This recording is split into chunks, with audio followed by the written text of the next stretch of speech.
Hi, Professor Patterson. So this is going to be my mock job interview. I just wanted to give you a quick disclaimer. I originally planned on doing this interview over Skype and capturing the video from Skype and uploading that as my video. Unfortunately, my webcam is giving me all kinds of problems and is just, at this point, non-functional. So I'm going to have to record myself using my phone. In the background, you'll be able to hear a friend of mine, Chris, asking me questions. Unfortunately, you won't be able to see him. I'm sorry if that's a problem, but this is the best that I could do in the time that I had. So from there, Chris, please take it away. Yeah, absolutely, Nick. Great to see you. I'm glad you're able to sit down and join us today. Why don't we start off by you tell me a little bit about yourself, okay? Oh, sure. And Chris, I also just wanted to say thank you for meeting with me today. I realize you guys are really busy right now, and I'm glad you were able to just take the time out of your schedule to come meet with me. Yeah, so a little bit about me. Well, after graduating from UCSB in 2014, I spent the last 3 years working at various different laboratories doing a wide range of activities, ranging from food science all the to pharmaceutical manufacturing. A year of that experience was spent doing quality control for DNA sequencing at a company called Elim Biopharmaceuticals. At Elim, I discovered that I have a keen attention to detail and an efficiency-driven work ethic. Both of those things were actually very useful to a quality control role, and it allowed me to be a pretty valuable asset to Elim while I was there. I've also spent a year in pharmaceutical manufacturing, as I mentioned before, within a GMP environment, learning GMP regulations and learning how to operate under a heavily regulated control system. And yeah, I really enjoy science. It's a personal passion of mine. I even study science in my own free time and try and keep up to date with a lot of the current developments within not only pharmaceutical manufacturing but also in DNA sequencing, which is how I found out about Twist. Oh, great. Okay, great. Well, tell me a little bit about some of your weaknesses then. Okay. Well, I'd have to say that my weakness used to be that I took criticism of my work personally. I'm very proud of the work that I do. I have a lot, and I used to invest a lot of myself into my work, and I was so wrapped up in what I was doing that when someone offered a criticism on what I was doing, it felt like they were criticizing me, and it was very difficult for me to not take that personally.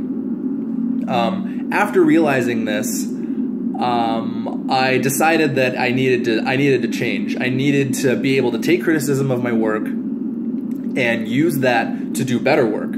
That's just how you become a better person, better employee, and just achieve more. In order to do this, I had to overhaul my thinking on how work is actually accomplished. And it's not an individual pursuit of achievement. It's a team pursuit of achievement. And once I learned that it's a team effort to do well in the workplace and that there are team-oriented goals,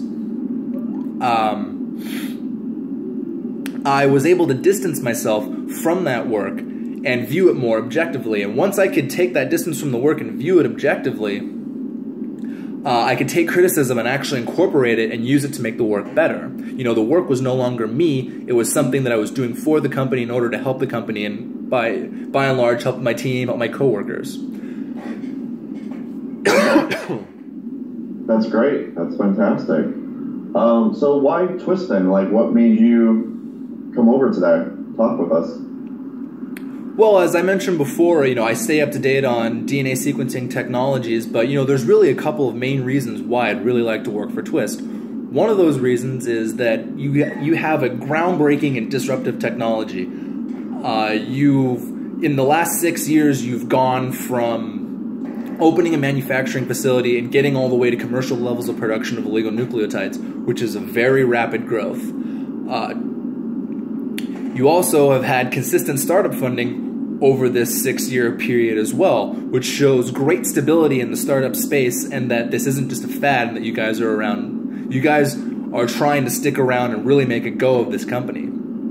I'm also a huge fan of the leadership's views towards the future and towards future applications of their technology, specifically in their work with Microsoft and using DNA to store digital data and moving into drug discovery. I think those are both excellent avenues to take, especially considering the scale of research that you can now support because of how much faster you can do research using your current technology.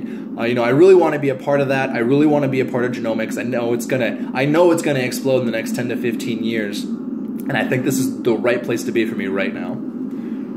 Okay, great. Yeah, that's a great summary of the company. And I mean, do you have any questions for me? Yes, actually.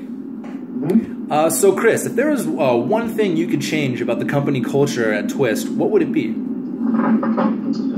Well, we're trying to expand, and we're trying to bring on a lot more people, and we want to make sure we're keeping an inclusive culture that's willing to accept more people and more diverse workforce as we bring on more people, and we want to make sure that we're still really working well as a team, driving well, sticking up with each other, and keeping those lines of communication open. We're definitely working on that right now. Yeah. Oh, okay. Well, great. Yeah, I understand. You know, a lot of companies go through growing pains, and it's good to see that you guys understand what's happening and that you have a plan to follow. You have a plan to deal with what the changes that may come. Excuse me, my throat's getting a little dry. No problem. Yeah, and then my other question is, so 3 months from now, what would a successful person in this role look like? Okay, yeah. So in about 3 months, our expectations are definitely going to be like having a good handle on the day-to-day processes and what we're doing, what we're mixing. Having some of the science behind it definitely is going to be important, but most importantly, making sure that you're working well with your other peers and team members to work effectively and take on additional responsibilities as they come is always going to be great as well.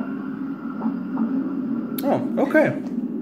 Well, that sounds totally doable, and I really think that team communication is just being a team player is a very important thing in the workplace. Like I was discussing before about shifting my views to a more team-oriented achievement model. It really is the only way to succeed. All right, well, thank you, Chris. That's all the questions I have. Thank you again for your time. I really enjoyed being able to sit down and speak with you today. Yeah, great talking with you, Nick, and we will get back to you by the end of the week. Amazing. Thank you, Chris. I appreciate it. I look forward to hearing back from you. Absolutely.